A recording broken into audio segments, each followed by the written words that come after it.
Question में हमें एक तो यूनिवर्सल सेट दिया हुआ है that is represented by U and 3 sets are given A B and C and these 3 are part of our universal set that is U. तो हमें फॉलोइंग चीज़ें निकालनी है। A complement, this is the sign of complement. तो सबसे पहले मैं आपको बता देती हूँ कि ए कॉम्प्लीमेंट होता क्या है। अब जो ए है या जो बी है या जो सी है वो सारे क्या हैं, यूनिवर्सल सेट के सबसेट्स हैं।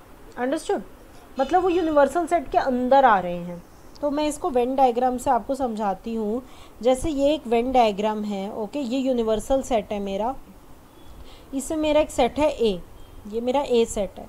तो अब बताओ ये जो सेट है, ये जो खाली बच रहा है बाहर का, let me highlight it with highlighter, okay, जो ये बाहर का है जिसको मैंने येलो से हाईलाइट कर दिया है, ये जो पूरा बाहर का पार्ट है, okay, can you see it, ये जो बाहर का पार्ट है जो यूनिवर्सल में तो आ रहा है पर ए में नहीं आ रहा, ये होता है A complement.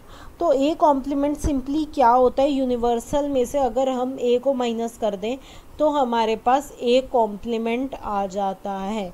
Understood, A complement का मतलब ही यही होता है कि जो ए में ना हो लेकिन यूनिवर्सल सेट में हो।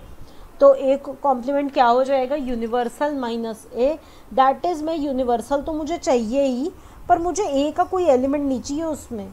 ए के एलिमेंट के अलावा जो एलिमेंट है वो चलेंगे पर ए के एलिमेंट्स नहीं चाहिए। That is I don't need this 1 2 3 4 क्योंकि ये तो ए का पार्ट है। तो मेरे को क्या चाहिए 5 6 7 8 9 जो कि मेरा ए कॉम्प्लीमेंट हो जाएगा। Okay, very simple. ऐसे ही बी कॉम्प्लीमेंट की यूनिवर्सल तो चाहिए लेकिन उसमें बी का पार्ट नहीं चाहिए मुझे, ठीक है। तो क्या होएगा, ये universal minus B, B complement will be universal minus B. Okay, तो अब यूनिवर्सल में बी का पार्ट अगर मैं हटा दूँ 2 4 6 8 तो मेरे पास क्या बचेगा 1 3 5 7 and 9 which is our B complement. Understood, very simple. Now A intersection C complement. तो अगर मैं किसी भी सेट के कॉम्प्लीमेंट की बात करती हूँ तो मैं बात कर रही हूँ कि यूनिवर्सल में वो सेट नहीं होना चाहिए, तो it will be equal to U minus A intersection C. Understood, कि यूनिवर्सल में इंटरसेक्शन सी ना हो, बाकी उसको छोड़ के जो भी पार्ट है वो सारा ए इंटरसेक्शन सी कॉम्प्लीमेंट ही होगा। ओके, तो सबसे पहले मैं ए इंटरसेक्शन सी निकाल लेती हूँ। तो ए और सी में you can see here, A और सी में क्या क्या कॉमन है, ओनली 3 4 कॉमन है। Okay, 3 4 and here also 3 4। तो मेरे को यूनिवर्सल में बस 3 और 4 नहीं चाहिए, बाकी सारे एलिमेंट्स चलेंगे। तो बाकी कौन से बचेंगे 1 2 5 6 7 8 एंड 9। ये मैंने आंसर यहाँ पे गलत हो गया है, 1 एंड 2 भी आएगा यहाँ पर। Understood, 1 2 5 7 5 6 7 and 8 9। Understood, okay. Now fourth part हमें कह रहा है कि ए यूनियन बी का कॉम्प्लीमेंट, मतलब ए यूनियन बी के अलावा यूनिवर्सल सेट में जो कुछ भी है सब चलेगा पर ए यूनियन बी नहीं चलेगा।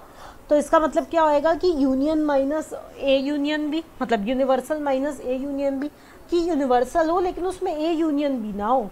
तो ए यूनियन बी निकाल लेते हैं। सबसे पहले ए और बी का मिक्सचर होता है ए यूनियन बी, मतलब ए भी हो और बी भी हो, हमें कोई मतलब नहीं है कि ए बी दोनों में आ रहा है, ए में आ रहा है, सिर्फ बी में आ रहा है, मुझे कोई मतलब नहीं है, मुझे बस ए यूनियन बी चाहिए। तो A union B will be 1 2 3 4, 2 4 will be repeated so it will not be repeated again, and 6 8। तो अगर मैं यूनिवर्सल में से 1 2 3 4 6 8 माइनस कर दूँ, ओके, 1 हटाओ, 2 हटाओ, 3 भी हटाओ, 4 भी हटाओ, 6 भी हटाओ और 8 भी हटाओ, तो क्या बचेगा 5 7 एंड 9। तो 5 7 and 9 will be my required answer. Understood.